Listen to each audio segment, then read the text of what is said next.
Everyone, आप लोग कैसे हैं। करवा चौथ की आपकी बहुत बहुत शुभकामनाएं। करवा चौथ की आज इस वीडियो में मैं आपको लेकर आई हूँ पूजन सामग्री दिखाऊंगी कि कैसे पूजन करते हैं और कौन कौन से पूजन सामग्री होते हैं करवा चौथ की पूजा के लिए। शुरू करते हैं। सर्वप्रथम आपको एक चौकी लेनी है और लाल रंग के कपड़े जो चौकी पर बिछाने के लिए आपको लेना है करवा चौथ की माता की पूजा के लिए।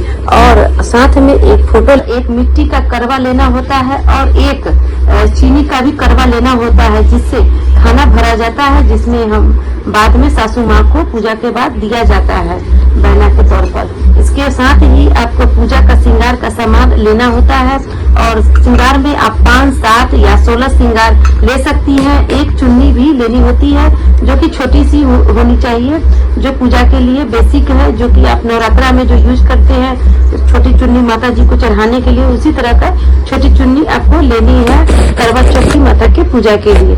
गणेश जी की मूर्ति लेनी है। अगर मूर्ति नहीं है तो एक सुपारी से आप मौली बांध के आप पूजा कर सकती हैं। उससे भी नहीं है तो गणेश जी की जो फोटो होती है, जो करवा चौथ के माता के फोटो में ही होती है, उससे भी आप पूजा अर्चना कर सकते हैं। आपको अनाज लेना होता है, जो कि एक में एक, और घी का दीपक भी लेना होता है और एक लोटा जल, और भोग के लिए कोई भी मिठाई या ऋतु फल भी जरूर रखना होता है पूजा की सामग्री में। निकालने के लिए और फल और मिठाई लेनी होती है और सभी को मौली बांधने के लिए कलावा लेना होता है, क्योंकि हम जब करवा का जो पूजा अर्चना करते हैं लोटा वगैरह का और करवा का तो उसमें मौली वगैरह बांधना होता है। किसी भी चीज में 3 बार मौली बांधना चाहिए।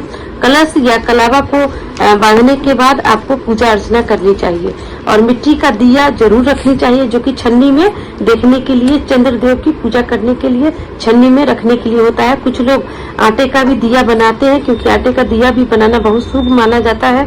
तो आप अपने अनुसार देख लीजिएगा, अगर मिट्टी का रखना है तो आप मिट्टी का रख सकती हैं, नहीं तो आटे का दिया भी आप रख सकती हैं। सुहागन महिलाएं जरूर ये कोशिश करें कि वो कोई भी ऐसे बिछिया वगैरह जो होते हैं वो पुराने नहीं पहने, नए बिछिए हमेशा पहनने चाहिए और पायल वगैरह साफ वगैरह करा के ही पहनने चाहिए, क्योंकि कहते हैं कि करवा चौथ माता में सज धस कर ही पूजा पाठ करनी चाहिए, 16 श्रृंगार करके ही पूजा पाठ करनी चाहिए और कोई भी श्रृंगार का सामान वो जो चढ़ता है वो अपनी सास को बहना के रूप में देना चाहिए।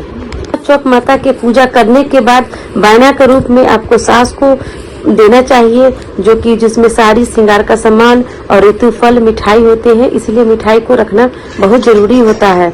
अगर आप कलश स्थापना करने के लिए एक कलश लेना होता है, कलश में डालने के लिए आपको सुपारी, अक्षत, फूल, सिक्का, पुष्प ये सब रखने होते हैं। आम के पल्लो जो रखना होता है सामग्री है जो करवा चौथ माता में हमें यूज करना है, मतलब सामग्री। और एक नारियल भी रखना होता है जो कि कलश के ऊपर रखना होता है। सारा सामान करवा चौथ माता के व्रत के समान है।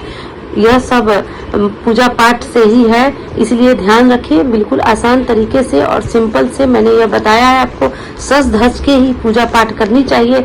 महिलाओं को खास कर ध्यान रखना चाहिए कि कोई भी चुन्नी जो होती है, जो आपको शादी में मिली हुई होती है, सुहाग की चुन्नी जिसे बोलते हैं, उसे पहन के ओढ़ के ही पूजा करनी चाहिए। अगर किसी कारणवश वो चुन्नी अभी एनी टाइम में नहीं मिल पाता है तो आपको माता जी के मंदिर से कोई भी चुन्नी मिला होगा तो उसको ओढ़ के ही पूजा करनी चाहिए। कहते हैं हाथों में मेहंदी लगा के 16 श्रृंगार करके ही पूजा पाठ करनी चाहिए।